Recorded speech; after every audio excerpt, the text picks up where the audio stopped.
All right, so we'll continue on with our ethers chapter today. Yesterday, we had two different methods that I showed you for making ethers. The first one is our industrial method for really small, simple ethers where you just take an alcohol and you slam it with acid. However, this is pretty limited to small ethers and ethers that are symmetric, right? So if you want to get an ether that is unsymmetric, you've got to use a different route. And then I introduced you guys to the Williamson ether synthesis, which is really just fancy SN2 chemistry. It's really straightforward. The most important thing is that you want your electrophile, this guy, to be relatively exposed.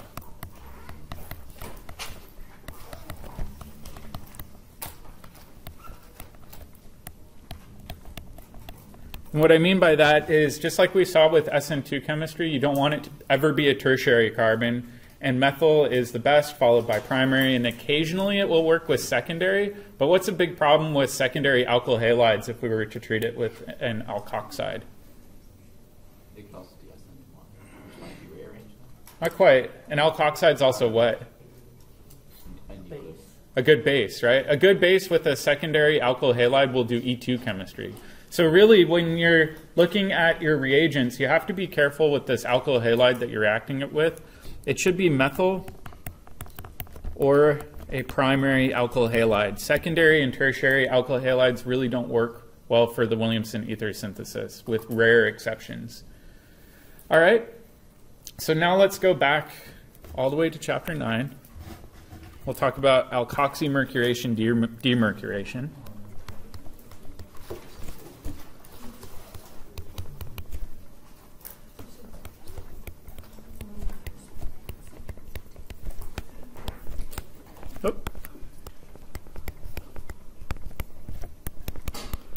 And this is another good way of making ethers, however, it's not as environmentally friendly. So let's recall a little bit of what we covered previously. If we've got an alkene, we can treat it with mercuric acetate, so HgOAC2. Let me actually extend this arrow out a bit. And then we can treat it with water, and I'm going to color code my water here. So I've got my red proton and my blue proton. And then what do I need in step 2?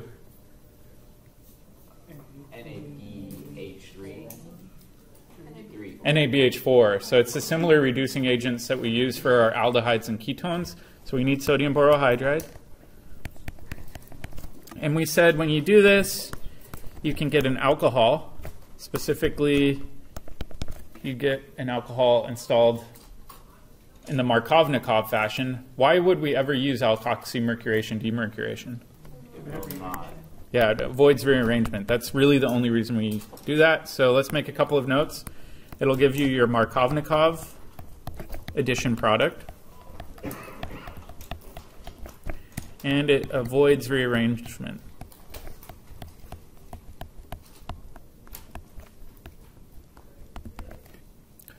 All right, if you want to do this reaction with ethers, really all you have to do is change that alcohol, our water, to a other alcohol with a carbon group coming off. So it's a very, very simple reaction. But we're just going to use something besides water. So for example, if we use the same alkene, you can use mercuric acetate, but in this case, I'm going to use an alcohol. So this could be ethanol, propanol, you name it. Followed by NaBH4, our sodium borohydride. However, now we're going to get some sort of ether functionality. So one thing I will say is review this mechanism if you're a little unfamiliar.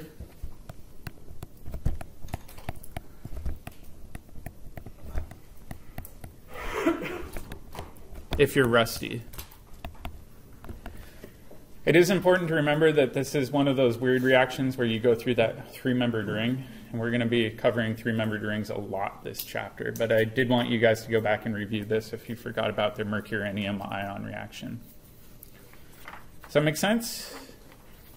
All right, the good thing is ethers are really inert, so we're not going to add too many reactions going away from ethers. Primarily, we're going to do reactions making ethers. But let's take a look at the handful of reactions that occur with ethers. And I'm just going to abbreviate these as R groups. What does it mean when I have R versus R prime? It could be the same. Yeah, they're different, right? They're just different R groups. All right, if you take an ether, really it will sit there and stare at you unless you throw super duper strong acid at it. And the only acids that really work well are hydrobromic acid and hydroiodic acid. So HBr or HI are the only acids that work. HCl won't really do anything in ether. In fact, ether is a common solvent for dissolving HCl gas. So you can buy HCl that's pre-dissolved in ether and then add that to your reactions. It won't touch the ether. But what do you guys think the first step of this reaction is going to be? Base of the oxygen's going to attack. Yeah, exactly. Oxygen in ethers isn't a very good base, but if you've got a strong enough acid, it's good enough. So the first step is going to be protonation of your ether.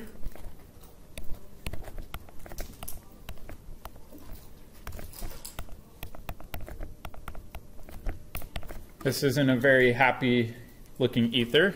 However, we've got our halogen floating around. And if we look at this, we could say, you know what? This looks like a pretty good leaving group.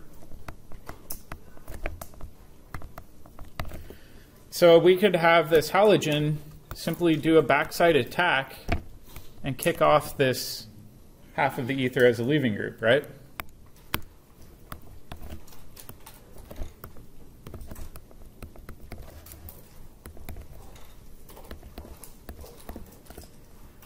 All right, now we've split it in half. Essentially, we've made an alkyl halide and an alcohol.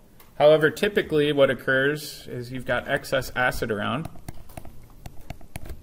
And this alcohol will steal a proton from the acid again.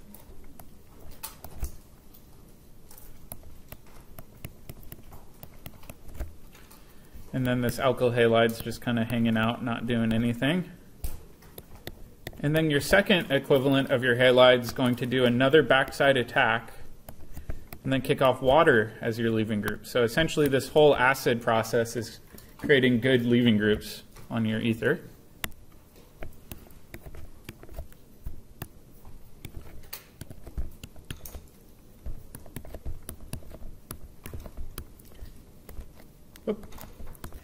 And the result of this reaction is that you create alkyl halides.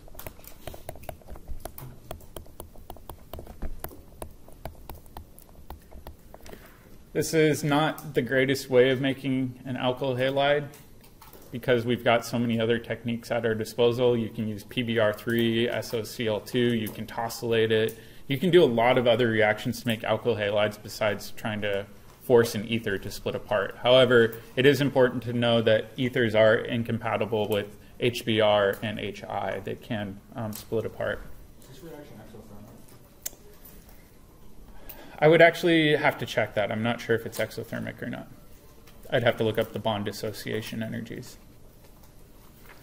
All right, so let's continue on. This is really the only reaction we're going to see where straight chain ethers are reagents. However, epoxides, like I mentioned yesterday, are really valuable intermediates.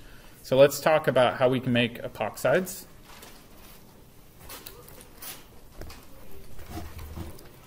And we already covered this briefly in chapter 9, where we said if we want to make an epoxide, what reagent do we typically use? Hydroboric. Yeah, MCPBA. And it is important to remember stereochemistry for your epoxides, right? So if we look at our methyl groups on our alkene, they're cis to one another, right? They're on the same side of the alkene. That means the methyl groups need to be on the same face of the epoxide too. So if we look at this, make sure that you clearly indicate the stereochemistry for each of these carbons. And in this case, do we have to worry about making a mixture of enantiomers? Why not? It's a meso compound, right? There are some epoxides where you will make a mixture of enantiomers, And if you have a symmetric alkene, oftentimes you're making a meso compound. So if you remember, MCPBA stands for what? Yeah. So I'm going to draw it really quick. No, benzoic acid. So it's metachloro peroxybenzoic acid.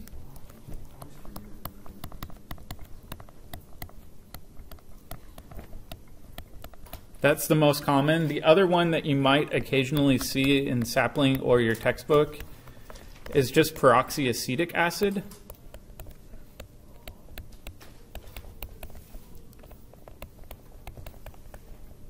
However, it's a little less common than MCPBA, but either of these peroxy acids will work for making your epoxide.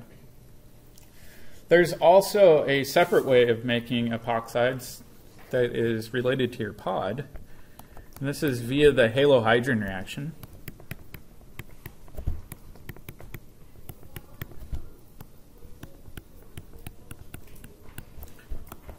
Okay, so let's take this same epoxide, or sorry, the same alkene, and let's do the halohydrin reaction.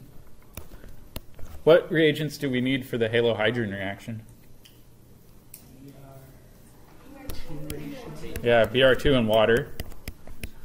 And if you remember, the first step is alkene will attack the bromine, you'll form your bromonium ion, and then the water outcompetes bromide as a nucleophile to ring open it.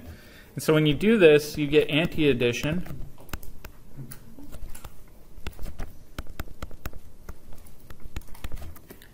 And in this case, you do have to worry about a mixture of enantiomers because there's no plane of symmetry here.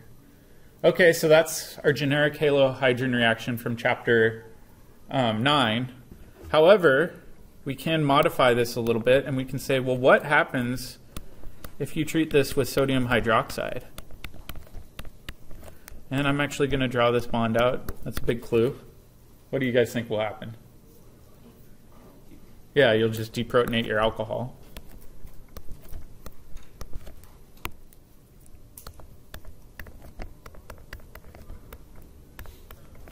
Okay. Now that we've got this alcohol deprotonated, this is a pretty good nucleophile. And over here, we've got a good electrophile. And so all you need to do is have this oxygen clamp down and then kick off this bromine. And this is basically an intramolecular SN2 reaction.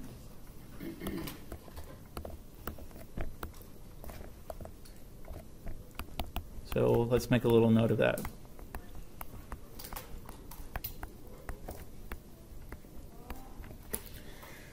This reaction is not as commonly used for making epoxides because MCPBA is super reliable, and the fact that this relies on an intramolecular SN2 means it's going to be a little harder to accomplish if that electrophile is sterically blocked, where with MCPBA it'll work on practically any alkene.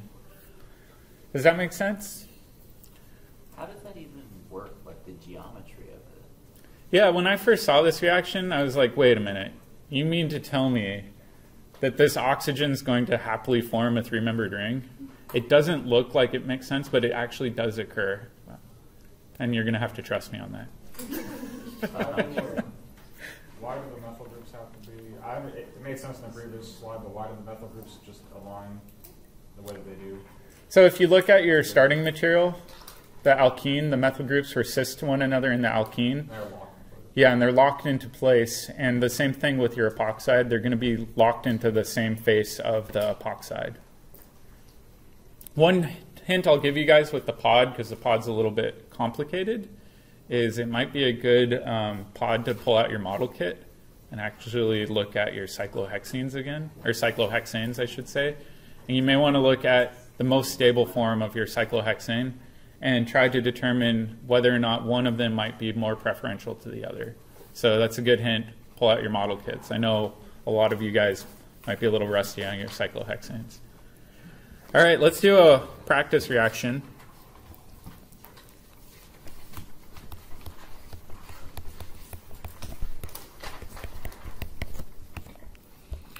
And for this reaction, I want you guys to determine what product or products you would get out of this reaction.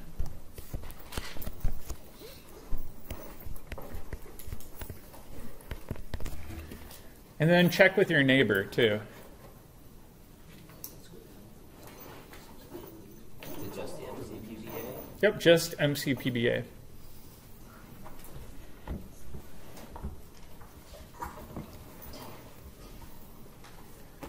In particular, pay attention to stereochemistry on your product.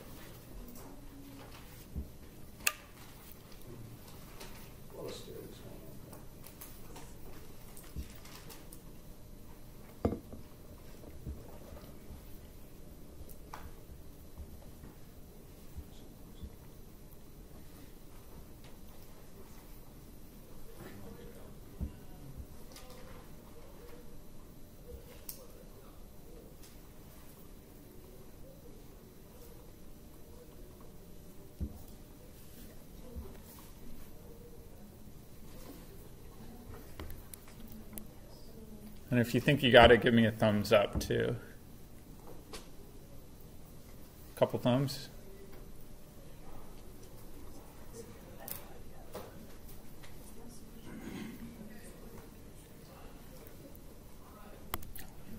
I'm going to color code this just for my sake.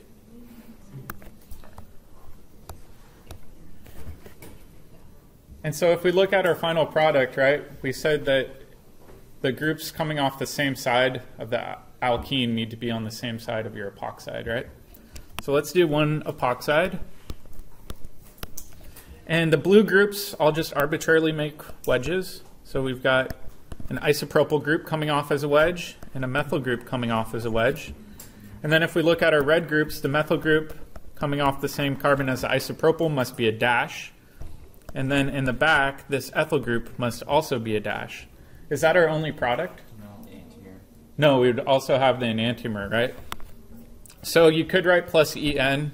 However, I'm just going to draw out the enantiomer. So this isopropyl group could be the dash, and your methyl group could be the wedge.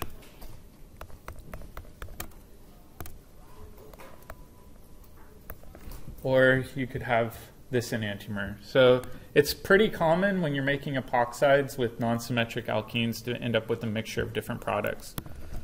So we'll write a racemic mixture of enantiomers.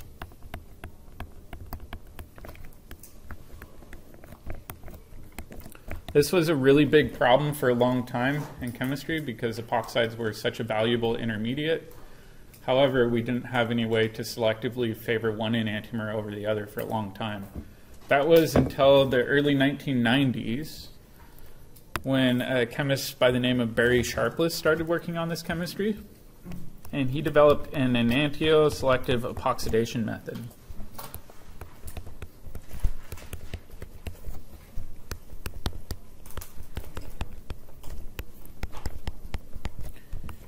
And he won the 2001 Nobel Prize for this. However, I've got a side story about him to kind of be the teaching moment of the day. He went into his lab one day when his grad students were working and grabbed something out of one of their hoods to look at it, didn't have safety goggles on, and it shattered into his eye and actually went blind. So even though you win a Nobel Prize doesn't mean you shouldn't wear your safety goggles, right? Are you saying chemicals don't fear you after winning a Nobel Prize? Yeah, exactly. They don't care.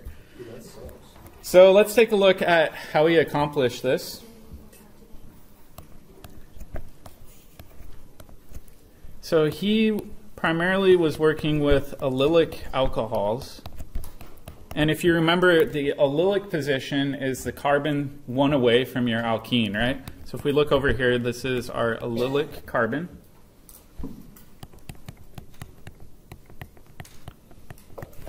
And what he found is that you can do different chemistry depending on the catalyst that you choose. And so I'm just going to quickly draw these out. This is more of a side note. I'll be honest, I'm not going to test you guys on this. So he used a peroxide along with a titanium catalyst. So it's OCH3, so a isopropyl group. And then he used this other chiral reagent, diethyl tartrate. And when he did this, he was capable of making only one enantiomer of the desired product. So he was able to make this in high yields very reliably. Alternatively, the cool thing with this reaction was that he could make the opposite enantiomer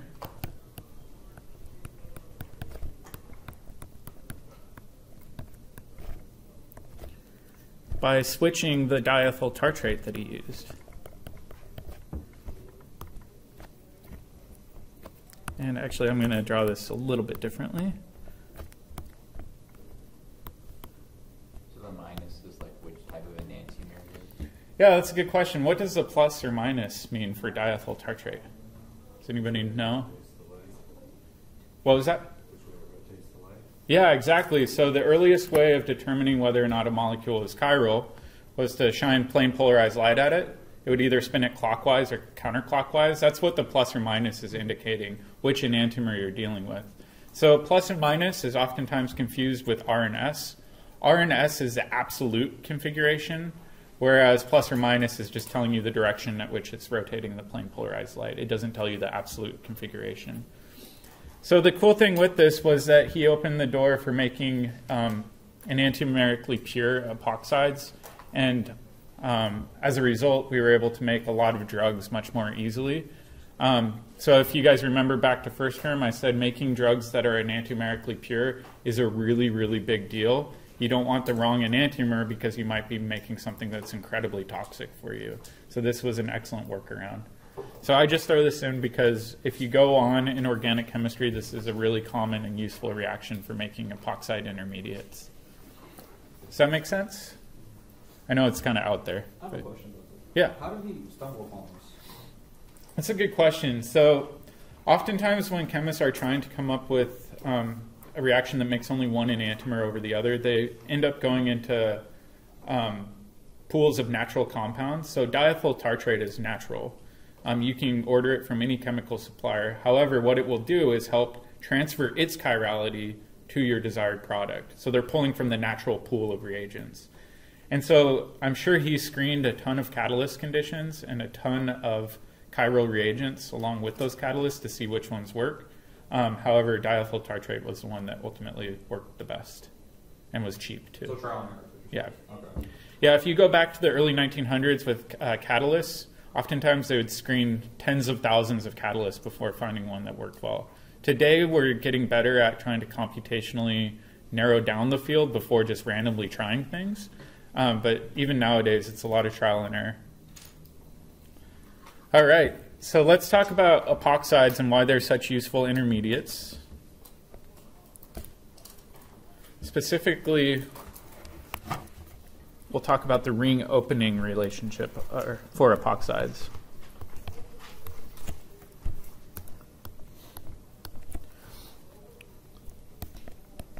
So if we treat this alkene with MCPBA, we know we're going to make an epoxide. Do we have to worry about enantiomers with this? What do you guys think? Wait. No, it's no chirality. So number one thing is there's no stereocenters, right? The other thing is there's an internal mirror plane. If you're looking down this along the side, you can actually cut it in half. And so it's actually a symmetric molecule. It's a little weird to think about epoxides that way, but this is symmetric, so we don't have any enantiomers nor chirality. And then in chapter 9, I said if you want to make an antidiol, you need aqueous acid, right? So let's take a look at what's going on here. The first thing we're going to do is we're going to protonate our epoxide.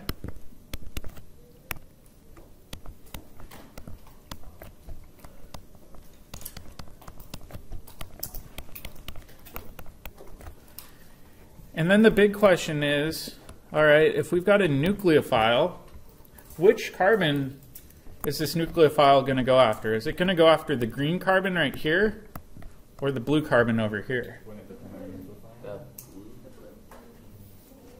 Oh. Wouldn't it depend on the nucleophile, whether or not it's sterically interconnected? It's a small one. You know, because it goes to the one with the most positive characteristic. Yeah, so let's go back just really quick to our chapter 9 notes. And we actually talked about this. I know it feels like forever ago. Where I said when we're doing these ring opening reactions, whether it's the bromonium ion or the mercurinium ion or a protonated epoxide, that the nucleophile will attack the more substituted side if Z has that positive charge. So in this case, if we go back to our epoxide chapter, it doesn't make a lot of intuitive sense, but our nucleophile is actually going to go after the more substituted carbon in this example. The story does get a little bit more complicated, though, so hang in there. So our nucleophile will attack that more substituted carbon. That will result in an alcohol being anti. And this is really an SN2 style reaction, right? So we're having the nucleophile attack in and we're kicking off our leaving group. So let's kind of make some notes.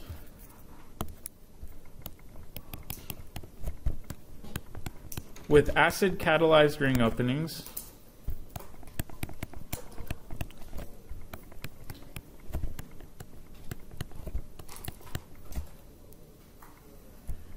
your nucleophile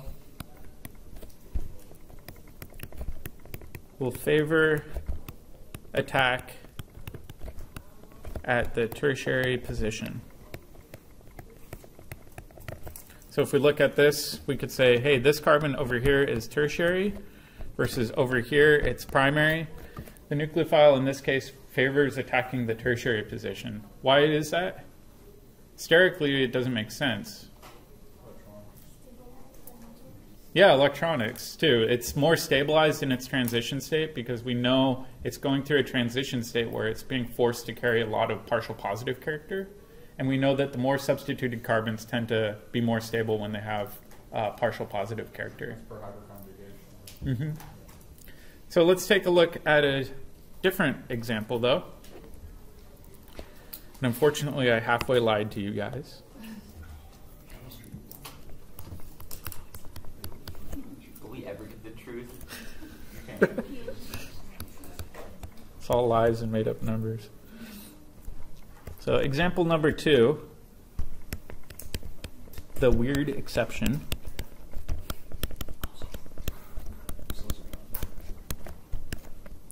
Is let's take a different alkene and we're going to treat this with MCPBA. We're going to make an epoxide. Do I have to worry about an enantiomer here? I would say so. We've got a stereo center now. So all right, plus En. And then if we treat this with acid, just like before, we're going to protonate that ether.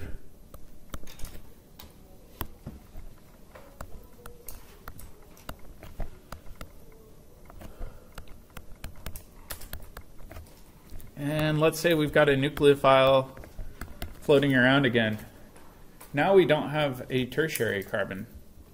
If we look at it now, we've got a secondary carbon right here, and we've got a primary carbon over here. Are secondary carbons very good at stabilizing partial positive charges?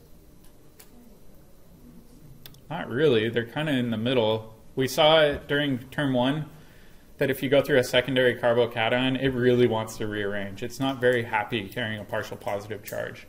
Which means in these situations where you're comparing a secondary to a primary position, it will actually prefer to go after the primary side because the secondary side won't stabilize it that much.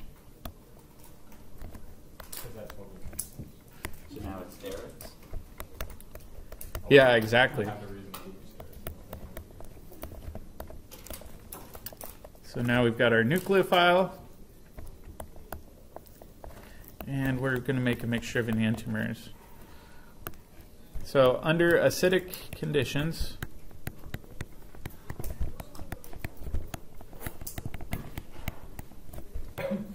if no tertiary position is present,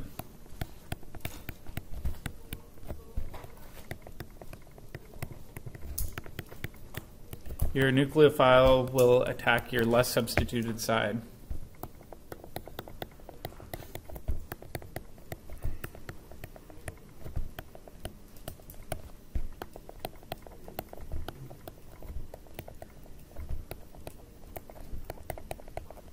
This really comes down to a battle of electronics versus sterics. In this case, electronics aren't going to stabilize your transition state that much. Therefore, your sterically more accessible route becomes the major pathway. So that's the weird exception. I told you guys half the truth in Chapter 9 because I didn't want to overwhelm you even more. Believe it or not, that was my goal. All right, let's take a look at one last reaction, and this one's a lot easier.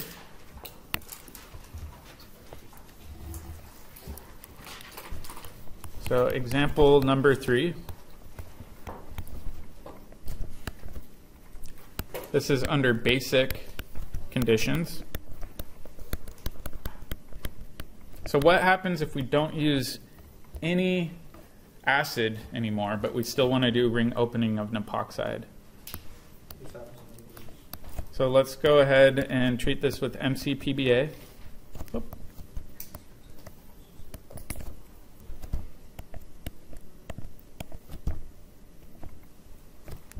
Let's do this.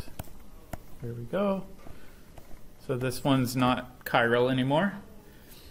And we're just going to skip straight ahead to our nucleophile. However, if we're just treating this with a nucleophile without acid, we've got to make sure we're using a strong nucleophile. It has to have enough oomph to open the ring on its own. So let's make a note of that. This must be a strong nucleophile.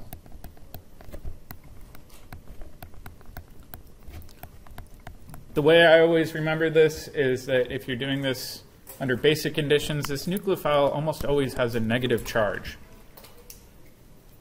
So if we've got this nucleophile with a negative charge on here, we again have to ask ourselves which side of the ring is it going to attack.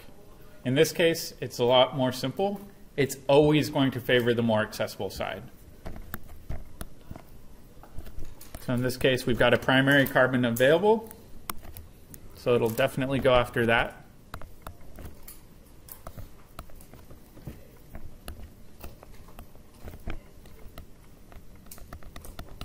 And then what do you think the last step's going to be? Yeah, proton transfers. So typically if you're doing it under basic conditions, your second step after treating it with a strong nucleophile will be some sort of weak acid workup where this oxygen will get reprotonated and you'll form your final alcohol.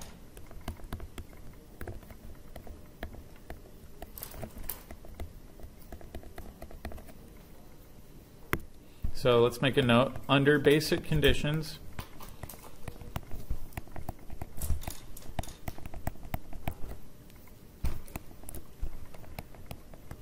your strong nucleophile, and I'll put strong in brackets because that's kind of implied,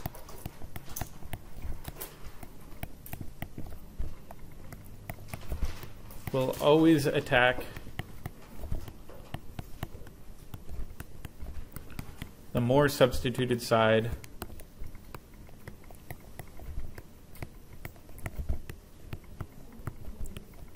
of the epoxide.